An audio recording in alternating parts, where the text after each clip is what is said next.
Hello and welcome to my YouTube channel. Please subscribe the channel and press the bell icon.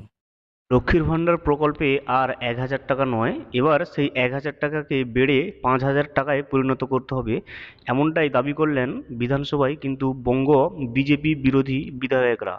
এবং যারা লক্ষ্মীর ভাণ্ডারে নতুন আবেদন করেছেন তারা কেন টাকা পাচ্ছে না সেই সমস্ত কিন্তু তথ্য আজকের এই ভিডিওতে আমরা দেখব। ভিডিওটি শুরু করার আগে ছোট্ট একটা অনুরোধ, যদি চ্যানেলে নতুন হয়ে থাকেন অবশ্যই চ্যানেলটা সাবস্ক্রাইব করবেন এবং নোটিফিকেশনটা অল করে রাখবেন।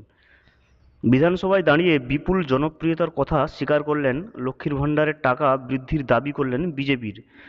লক্ষ্মীর ভাণ্ডারের বিপুল জনপ্রিয়তা এবং সার্বিক গ্রহণযোগ্যতার কথা বিধানসভায় দাঁড়িয়ে স্বীকার করলেন বিজেপি বিধায়করা।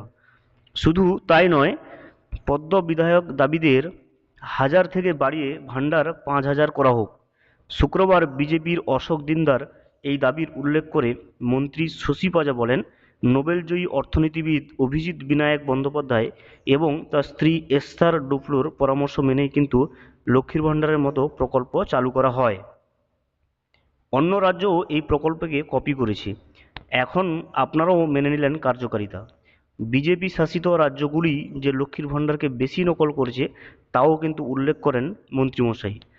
বিজেপি বিধায়ক দিন্দা প্রশ্ন তোলেন, ভোট প্রচারে গিয়ে ত্রিপুরা ও গোয়ায় তৃণমূল কংগ্রেস লক্ষ্মীর ভাণ্ডারে ৫,০০০ টাকা দেওয়ার প্রতিশ্রুতি দিয়েছিল, তাহলে এখানে কেন ১,০০০ টাকা দিচ্ছে? বাংলাতেও লক্ষ্মীর ভাণ্ডারকে ৫,০০০ করার দাবি করেন অশোক।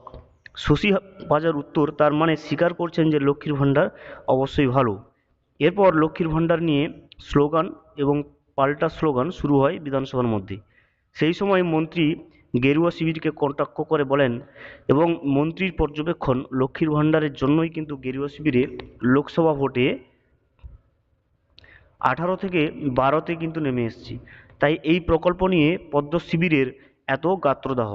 মন্ত্রীর সাফ ঘোষণা, লক্ষ্মীর ভাণ্ডার মুখ্যমন্ত্রী কিন্তু স্বপ্নের একটা প্রকল্প, এই প্রকল্প কোনো দিনই কিন্তু বন্ধ হবে না।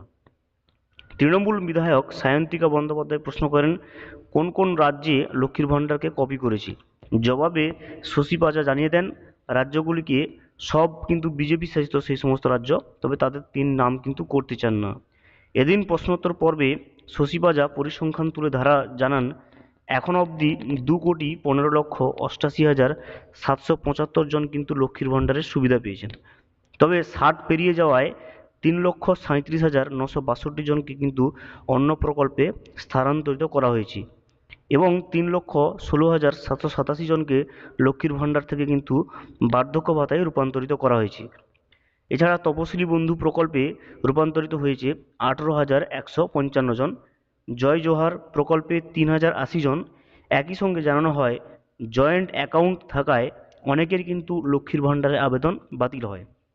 দেখতেই পেলেন যে লক্ষ্মীর ভাণ্ডারে বাতিল, আপনি আবেদন করেছেন অথচ আপনার টাকা ঢুকছে না বা ইনস্টলমেন্টের টাকাগুলো ঢুকছে না, তার কারণ একটাই, জয়েন্ট অ্যাকাউন্ট থাকার কারণে। সিঙ্গেল অ্যাকাউন্ট হলে কিন্তু অবশ্যই সেই সমস্যাটা হয় না। 25 থেকে 60 বছরের মধ্যে বয়স হলে লক্ষ্মীর ভাণ্ডার কিন্তু পাওয়া যায়, কিন্তু অনেকেই ভুল করে 25 বছরের আগেও আবেদন করে ফেলেছেন, আবার অনেকেই 60 অর্ধ অর্থাৎ 60-এর উপরে হলেও মহিলাও কিন্তু একই ভুল করছে, ফলে কিন্তু তাদের আবেদনপত্র সব বাতিল হচ্ছে। Thank you for watching. Please subscribe the channel and press the bell icon.